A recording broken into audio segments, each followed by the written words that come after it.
uh, we'll keep it interesting somehow, you know. Hope it's more interesting. 5 weeks, man. Oh, shut up. Pluto family, listen, it is Rocktober. Yes, Rocktober brought to you by yours truly. And this month, y'all, do y'all see this? It is Rocktober.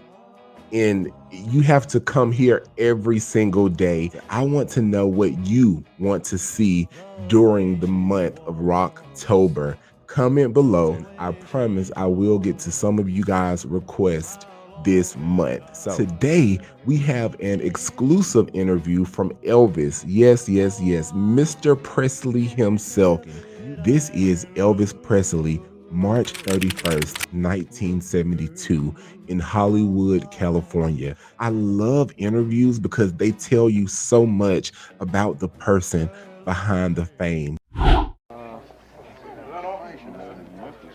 Well, he came to Memphis to sing with a group called the Blackwood Brothers. It was the first time that I'd ever seen him. How did you run into him this time? Just in Vegas? I just realized that they were available. And he'd formed a new quartet called the Stamps. And I listened to some of the records, and they had all this power. And I liked it. He made the Stamps. He brought them together. He put them together.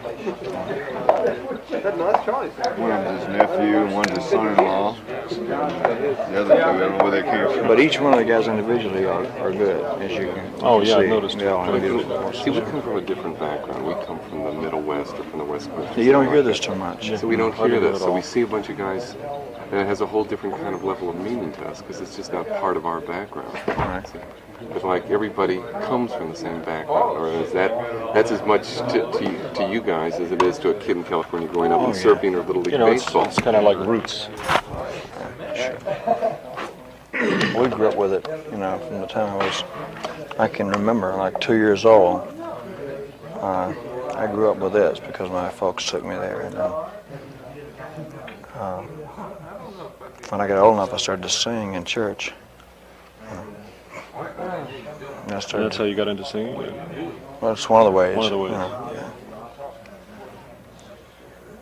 But I liked all type of music.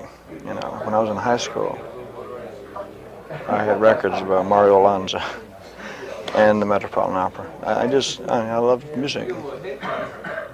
The Spanish, I like the Mexican flavored songs. But this is so music different. But this thing here, the gospel thing is just, excuse me, the gospel is really what we grew up with, you know, more than anything else.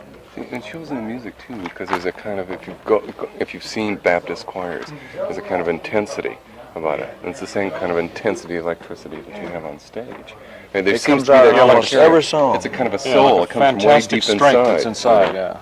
It just isn't singing notes. It's singing something that seems to come from very deep inside of you. Elvis was just a lover of all music. He liked Spanish, Mexican, gospel, pop, R&B. Honestly, I think that speaks to how diverse and just compelling he was to so many people and such a vast audience. And that's why he was the superstar he was. He really encompassed music in totality, not one genre. You guys, let me know your thoughts about how diverse he was and how he could really do any genre. And at certain times you push out, you pull in. It's just a part of you, you don't really think about it. When I was in France about 3 or 4 years ago, and I was doing a film on Jean-Claude Keely, and I asked him just offhand who was his favorite singer, and he said, Elvis Presley. He's my man. Oh, really? He's my man. Well, he's my favorite skier. But I asked him why. That's nice. Thank you.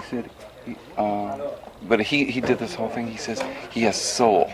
You know, it's hard for an American to talk to a Frenchman and understand that he understands soul better than you do. But No, he really does. He says he sings, from in here. And that was his way of describing. He had a very limited English at the time. It's fantastic. Joe, you gonna pick up the music? No, but this, Can I wrap it up? yeah. Okay. This is very, All right, boys, put it away. this is very basic. When we get through with our work, what we have to do, we usually wind up doing this. And you're doing it because you want to do it. We do it because we want to do it. In Las Vegas, after he's done 2 shows, everybody's tired. They're up in the suite singing all night till like 6, 7 in the morning. We'll do 2 shows a lot of times, and we'll go upstairs and sing until daylight. Gospel songs. How do you do it? How do you? Not too often. When you're working every night there. I mean, what does it do for you? I mean, to get into this, is it like I think it more or less puts your mind at ease. It does mine. Because you've been really concentrating and everybody's been working out. So these things we know. it's like old friends? Right. And it puts your mind at ease. It takes you down and just It levels takes you things down off. to a level. Otherwise, you'd go out of here you couldn't sleep for, There's nothing wrong with it, but like if you ended on a real fast up-tempo song or something, we leave the studio, nobody can sleep for hours. You're right though. When you leave the stage like a place like Vegas, you're really up. You're really, really flying. It takes at least 4 or 5 hours to even begin to unwind. And we usually wind up, doing this type of stuff. Where have you found the guys? I mean, we know about. This is why I love interviews, because we always get these special gems about the person. You guys, let me know your thoughts on Elvis's relationship with gospel and the church and how that influenced him as he developed into the mega powerhouse artist that he is and he was. JD, but like the other guys who are in the chorus. It seems like you've known him forever, just watching you around the piano and singing, like you're like real super old friends from a long, long time. Well, like I said, I knew JD from back when I was 15 years old, when he first came to Memphis to sing with a group called the Blackwood Brothers. And I was a big gospel music fan, so they would sing all night. And I would stay there all night, And he had formed this new group himself a couple of years ago. And I just heard their records and put them together with the inspirations and everything else that we had. Looked in the gutter in there. Looked in the gutter, man, and dug them out. All of that's going on the stage. It's really. But then when you put it all together,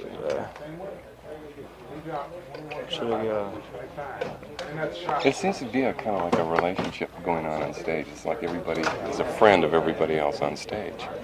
And that's something very rare, because we've seen a lot of groups perform and don't get that kind of feeling. I think it's because we enjoy it, and we constantly enjoy it, which means that we do 2 shows a night for 5 weeks, but we never let it get old. Every song is like we do it for the first time, and that's one of the secrets, Well, like it's not a plan. 2 shows a night for 5 weeks straight? Woo, that's a lot You of don't do work. the same songs, the same sequence. Not necessarily. Yeah, we can change them around, but even if we do the same songs, It's not the. they're new, and the sound is the feeling is there every time. It's a different feeling each time, right? It's a good feeling. It's a good feeling. We never let it down, because there's a new audience out there. Plus, we enjoy what we're doing. Well, Elvis communicates with us, really. I mean, you really do from the stage. I've sung with a lot of people, but he has some way of keeping you interested and communicate, between you and him. And, I'm not going to tell you how. You aren't going to tell us the secrets? Well, hell, we'll get out. Things that go on behind my back and things. No. But we will, we'll keep it interesting somehow, you know. Hope it's more 5 weeks, man. Oh, shut up. Last show was working with you. Yeah. At the end of the show, As a silly person myself, I can really appreciate Elvis's sense of humor. I love that he could laugh at himself. He didn't take everything so serious. at the end of the 5 weeks, it was, you know, it went by like that. And it seemed like a day. Well, see, like, well, I don't know. For instance, this evening, I know you were running just through everything just for us, for the cameras, what have you. Which would seem like if you did the reverse on us and said, well, guys, just walk around with your cameras like you normally do in the concert, it would be a drag to us because it would be hard for us to get up to that level. But what's hard for us to figure out is that you can turn it on here just like you do on the stage. Well, you know what's interesting about music and about all the people here, they find new sounds, you know, and they do things differently themselves. So it's like a new experience every day. The guy on the guitar will find a new lick, or the guy on the piano will find something, or the voices will add something, you know. And I hear all this, and it inspires me. You know. Because like we I really watch, like it. it's new for us. We're watching things like you and the lead guitarist kind of looking, the looks that go back and forth, and we're lining up shots. There's like really something going on, some sort of magic. You know, we know already the game that goes on with Charlie Hodges and the kidding, the back and forth, and that's part of it too. So there's a kind of thing going on there. There's something going on there. I notice when your eye goes over to JD when the chorus comes in, you know, each one of them is like a little turn on. You know, it's like a conversation that goes on each one, but there's surprises. It's like in a it. feedback. Yeah, it's a back and working forth, back and and you're forth. turning each other on. Well, that's what I mean. I mean, it never ceases. It goes on. And that's what we're looking for in the film. That's what the film has to explore totally. It's that whole electricity, you know, that's just kind of circulating back and forth. I hope you find it. Hey, it's not. Well, we had to tell you, we looked and it wasn't there. Thanks. So we're wrapping.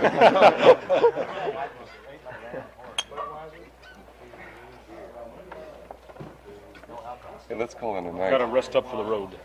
Got a big jump from here to Buffalo or wherever. Off to Buffalo. This is a tour I usually lose about 2 inches, not in here, but in here. Milwaukee. I hang by my hands for about 2 weeks to get it back. Yes. All one-night stands, too. Yeah. Yeah. But that's fun, see. It's excitement.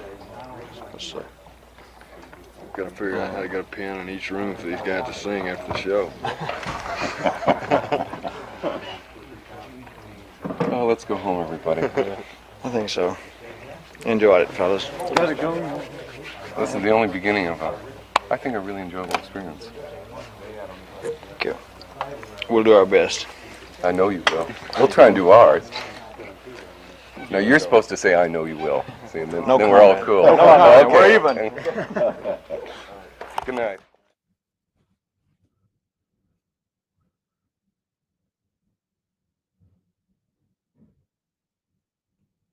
Have it. That was Elvis, March 31st, 1972.